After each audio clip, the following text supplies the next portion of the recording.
Your 10,000 steps a day might not be doing what you think it's doing. Most times I'll talk to a patient and they believe they're exercising, but in reality, you're just simply being active, which is good. Activity and exercise overlap, but they're really not the same thing. And if you confuse the two, you might believe you're improving your health, your fitness, your longevity, your metabolic function, when you're actually only addressing a very small piece of the bigger puzzle. And today I want to talk about defining the difference and explain why they both matter, activity and exercise. So most of the time, people think activity is exercise when they talk about, like, oh my gosh, I was walking around Disney all day long today, or I shopped at Costco, or I got my 10,000 steps. I worked in the yard a little bit. I cleaned the house. I was standing at work. These are great. They all increase movement. They're all beneficial. But movement alone does not automatically equal exercise. The problem is that our current culture, where we live today, we celebrate movement metrics. How many steps did I get in? Oh, did I complete my move rings on my phone or my watch? How many hours did I spend standing? Look at this report. But your body doesn't adapt simply because you moved. Your body only adapts when it's really challenged. So this is where activity becomes exercise. So let's start with just defining activity. Activity is something that you do. It's a movement that you do that can be sustained almost indefinitely. It doesn't really require a lot of recovery. It doesn't significantly elevate or change your heart rate. It doesn't substantially increase your breathing. It allows for normal conversation. It produces minimal fatigue. Like, oh yeah, we could do this all day. What a nice walk we had, right? This is like walking around the office, grocery shopping, light household chores, strolling, standing, maybe cooking. These are things that we consider activity because we can do them all day and we don't have to stop and recover like, whew, I'm beat. That fried egg really tore me up. The human body was built for activity.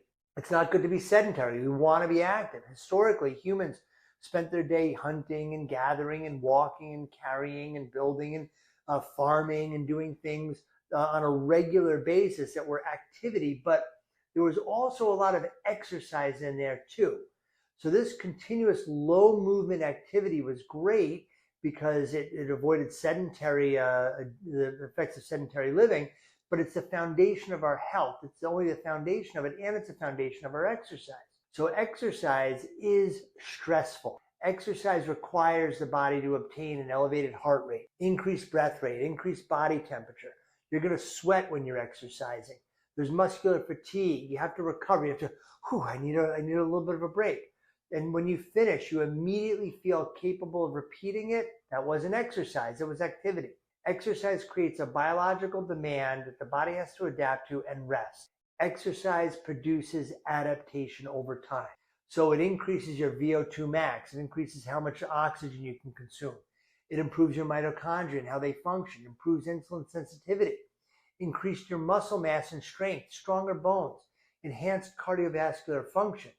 Because when your body will get stronger because it was forced to respond to a challenge. If you don't challenge it, no adaptation. Walking around, there's no adaptation. And this is why 10,000 steps is completely arbitrary. It's like, oh, the 10,000 steps, this came from, not from a landmark study. It came from a marketing company. In the 1960s, there was a company in Japan that made a pedometer that counted steps. It could only count up to 9,999. So they said, okay, 10,000, it's done. Right? Does that mean walking's bad? No, absolutely not. It's one of the best health habits available as an activity. It improves your glucose control. It improves circulation. It supports joint health and range of motion. It reduces your stress. It encourages the body to burn fat. It improves recovery. These are all really beneficial things for activity. The problem is not walking. The problem is believing that walking equals exercise. And this is where we come into the activity equivalent. So not all minutes are the same. So I'm walking, I'm doing exercise. It's not the same activity equivalent. So research increasingly demonstrates that higher intensity exercise produces greater benefit per minute than lower intensity exercise. So in other words, if I'm doing more every minute, it has more value than if I'm doing less. And we're going to look at the way that all-cause mortality is decreased. So all diseases, all death, 1 minute of vigorous exercise where you're huffing and puffing equals 4 minutes of moderate exercise, which equals 100 to 150 minutes of light activity. So think about this for a minute.